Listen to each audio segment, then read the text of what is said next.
I told you that I never would. Told you I changed, even when I knew I never could. Know that I can't find nobody else as good as you. I need you to stay, need you to stay.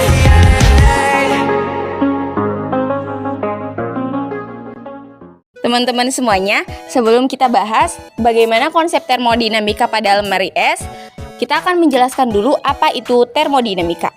Termodinamika berasal dari dua kata bahasa Yunani, yaitu termos dan dinamik.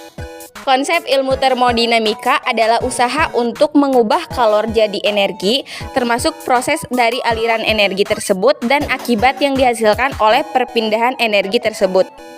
Singkatnya, termodinamika mempelajari tentang panas dan temperatur, termasuk hubungan keduanya pada energi dan gerak. Salah satu hukum termodinamika yaitu hukum termodinamika kedua yang dikemukakan oleh Robert Clausius, yang berbunyi, kalor berpindah dari suhu tinggi ke suhu rendah untuk mencapai kesetimbangan. Apa itu kulkas? Kulkas atau lemari es atau lemari pendingin adalah sebuah alat rumah tangga listrik yang menggunakan proses pendingin untuk menolong pengawetan makanan. Kulkas terdiri dari lemari pendingin atau lemari pembeku atau keduanya.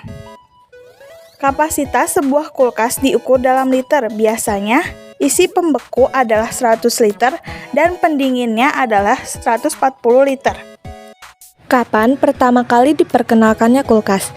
Kulkas terdiri dari lemari pendingin atau lemari pembeku, atau keduanya. Sistem dua lemari ini diperkenalkan pertama kali oleh General Electric pada 1939. Di mana pertama kali kulkas ditemukan? Diketahui, cikal bakal kulkas ditemukan oleh fisikawan Persia yang melakukan serangkaian percobaan pada abad ke-11. Setelah kalian mengetahui tentang definisi kulkas, mari kita membahas sejarah singkat tentang penemuan kulkas. Kulkas pertama kali ditemukan oleh seorang ilmuwan Skotlandia yang bernama William Cullen. Dia merupakan seorang ahli kimia, fisika, dan juga ahli dalam bidang kedokteran dari Glasgow University. Cullen menemukan bahwa bakteri memiliki kelemahan terhadap suhu dingin. Ia melihat makanan yang didinginkan akan mengurangi pertumbuhan bakteri. Ia lalu mengembangkan mesin pendingin sederhana pada tahun 1784.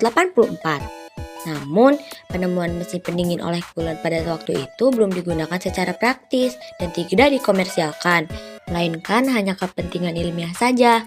Kulkas yang kita kenal sekarang merupakan hasil pengembangan dan penyempurnaan oleh penemu kulkas lainnya. Meskipun demikian, Cullen dikenal luas sebagai penemu kulkas untuk pertama kalinya. Lalu setelah ini kita akan membahas bagaimana cara kerja kulkas yang sesuai dengan konsep termodinamika. Berikut merupakan peranan termodinamika pada kulkas.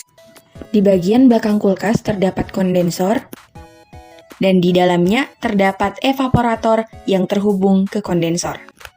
Pada kondensor dan evaporator terdapat cairan dingin yang umumnya kita sebut dengan freon.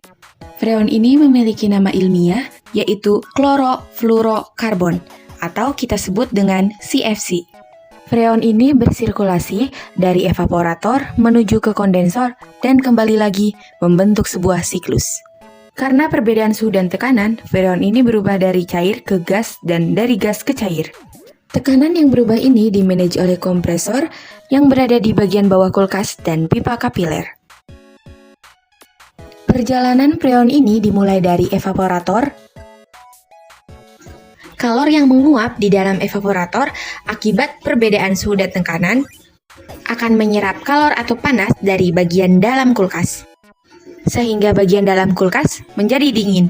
Saat penyerapan kalor terjadi, freon dalam bentuk gas menjadi panas, kemudian menuju ke kompresor. Kompresor kemudian memampatkan freon ini menjadi gas dengan suhu dan tekanan yang tinggi, sehingga mengubah bentuknya dari gas menjadi cair. Freon dengan suhu dan tekanan yang tinggi ini kemudian diteruskan ke kondensor, kemudian didinginkan oleh udara di luar kulkas melalui proses pelepasan kalor, sehingga udara di bagian belakang kulkas terasa hangat.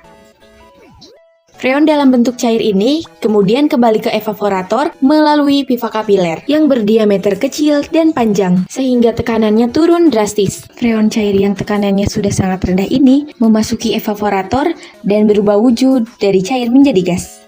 Penguapan ini kembali menyerap kalor atau panas dari dalam kulkas. Begitupun seterusnya siklus ini terjadi berulang dari evaporator ke kondensor dan balik lagi ke evaporator. Dan untuk mengakhiri, lampu dimatikan saat kamu menutup kulkas. Setelah kalian mengetahui mengenai cara kerja kulkas yang sesuai dengan konsep termodinamika, kita akan melanjutkan ke kelebihan kulkas dan kekurangan kulkas. Adapun kelebihan dari kulkas yang pertama, menyimpan kosmetik, kedua membuat es batu, ketiga membuat bahan makanan tertata rapi, keempat menjaga makanan tetap fresh. Ada pula kekurangan dari kulkas, yang pertama volume relatif kecil dan yang kedua efek pembukuan lebih lambat dari freezer. Setelah ini, kita akan membahas beberapa inovasi terbaru dari kulkas yang telah ditemukan pada saat ini. Inovasi terbaru dari kulkas, yang pertama bisa membuat es batu sendiri, yang kedua membuka kulkas dengan suara buka kulkas, yang ketiga kulkas refrigerator yang memiliki panel LCD yang bisa digunakan untuk mengakses aplikasi seperti cuaca, Evernote, Twitter, dan lain-lain. Measure.